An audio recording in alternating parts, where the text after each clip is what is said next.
Hello friends, welcome to our YouTube channel ई बोले तो इंग्लिश।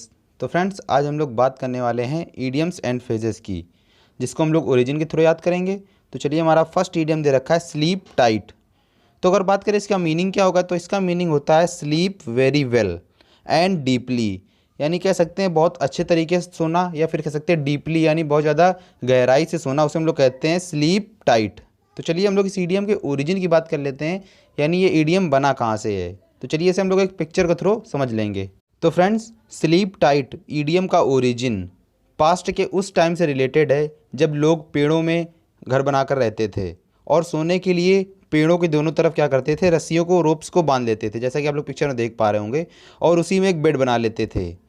तो इस ईडियम का भी ओरिजिन यहीं से बना था, यानी स्लीप टाइट। कहीं ना कहीं आपका जो बेड रोप से बना है, अगर आप इसको कहीं ना कहीं अगर टाइट करके बांधेंगे तो कहीं ना कहीं जो आपका बेड होगा बिल्कुल स्ट्रेट होगा और आपको वहाँ पर लेटने में कहीं ना कहीं बहुत ज़्यादा कंफर्टेबल फील होगी। तो इस ईडियम का भी ओरिजिन यहीं से बना था, यानी स्लीप टाइट। अगर कहीं ना कहीं आपने अपना जो बेड है उसको स्लीप टाइट यानी इसको टाइट करके रखा है, तो कहीं ना कहीं आप लोगों को जो नींद आएगी बहुत ज़्यादा वेरी वेल आएगी और डीपली आएगी।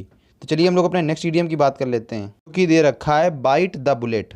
तो पहले हम लोग बात कर लेते हैं बाइट मीन्स क्या होता है। बाइट मीन्स कहीं ना कहीं किसी चीज़ को काटना, बाइट करना, उसे हम लोग कहते हैं बाइट। और द बुलेट यानी कहीं ना कहीं ये गोली की बात हो रही है, बुलेट की बात हो रही है। तो बाइट द बुलेट यानी कहीं ना कहीं गोलियों को चबाने की बात हो रही है यहाँ पर। तो हम लोग इस ईडियम के अगर मीनिंग की बात करें तो इसका मीनिंग होता है to perform a painful task. यानी कहीं ना कहीं एक पेनफुल टास्क, यानी जो बहुत ज़्यादा दर्द भरा कार्य होता है उसको परफॉर्म करना, या फिर कह सकते हैं इंड्योर एन अनप्लीजेंट सिचुएशन। यानी एक ऐसी अनप्लीजेंट सिचुएशन जिसको हमको सहन करना पड़े, इंड्योर करना पड़े, तो उसे हम लोग कहते हैं बाइट द बुलेट। तो चलिए फ्रेंड्स, हम लोग इस ईडियम की भी ओरिजिन की बात कर लेते हैं, जिसको हम लोग पिक्चर के थ्रू बिल्कुल आसानी से याद कर लेंगे और आप लोगों को ये लंबे समय तक याद बनी रहेगी, क्योंकि आप लोगों को इसका ओरिजिन पता होगा। तो friends, bite the bullet idiom का ओरिजिन मध्यकाल के उस टाइम से रिलेटेड है जब कोई बेहोशी की दवा नहीं होती थी, और जब भी कोई सैनिक युद्ध में लड़ने के लिए जाता था और लड़ाई के दौरान वह घायल हो जाता था तो उसे सर्जरी की आवश्यकता पड़ती थी।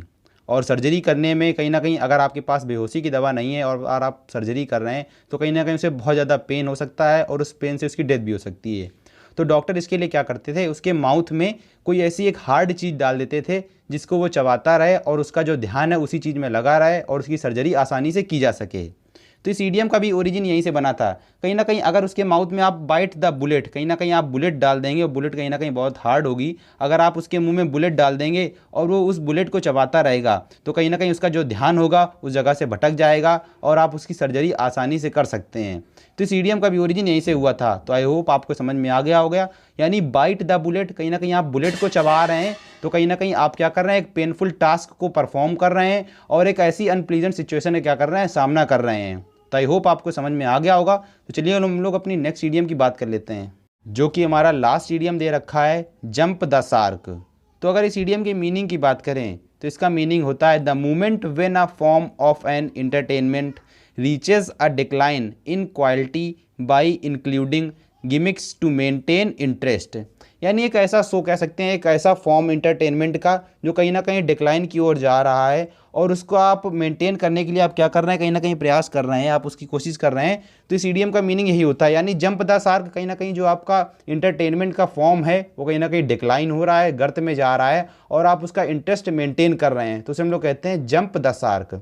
तो फ्रेंड्स, इस ईडियम की भी स्टोरी बहुत ज़्यादा इंटरेस्टिंग है और कहीं ना कहीं हमारे हर एक ईडियम की स्टोरी जो होती है कहीं ना कहीं फैक्ट पर आधारित होती है और असलियत में कहीं ना कहीं घटी होती है। तो इस ईडियम की भी स्टोरी कहीं ना कहीं बहुत ज़्यादा अच्छी है। तो चलिए हम लोग इसको एक पिक्चर के थ्रू बिल्कुल आसानी से क्लियर कर लेते हैं।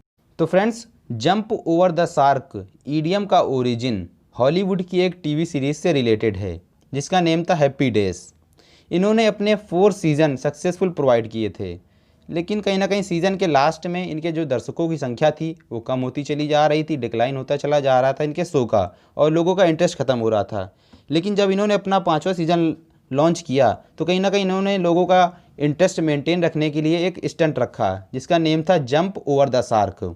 तो इस ईडियम की भी उत्पत्ति यहीं से बनी थी। यानी जंप द शार्क, कहीं ना कहीं इन लोगों ने क्या किया था, जो इन लोगों ने एक रैंप बनाया था और उस पर क्या किया, यानी जो एक शार्क थी वाटर के अंदर उसके ऊपर से जंप कर रहे थे और जो कहीं ना कहीं बहुत ज़्यादा ब्रेवरी का वर्क था। तो आई होप आपको इस ईडियम का ओरिजिन समझ में आ गया होगा। कहीं ना कहीं ये कार्य उन्होंने क्यों किया, क्योंकि इनका जो शो था कहीं ना कहीं उनका इंटरेस्ट जो था वो ख़त्म होता जा रहा था, लोगों का इंटरेस्ट ख़त्म होता जा रहा था। तो उसी शो के इंटरेस्ट को मेंटेन करने के लिए इन लोगों ने ऐसा वर्क किया, क्योंकि इनका जो शो था वो डिक्लाइन होता चला जा रहा था। तो आई होप आपको समझ में आ गया होगा। तो चलिए दोस्तों, जय हिंद जय भारत, और आप लोग अपनी स्टडी को जारी रखिए, आपके एग्ज़ाम जल्द ही होंगे।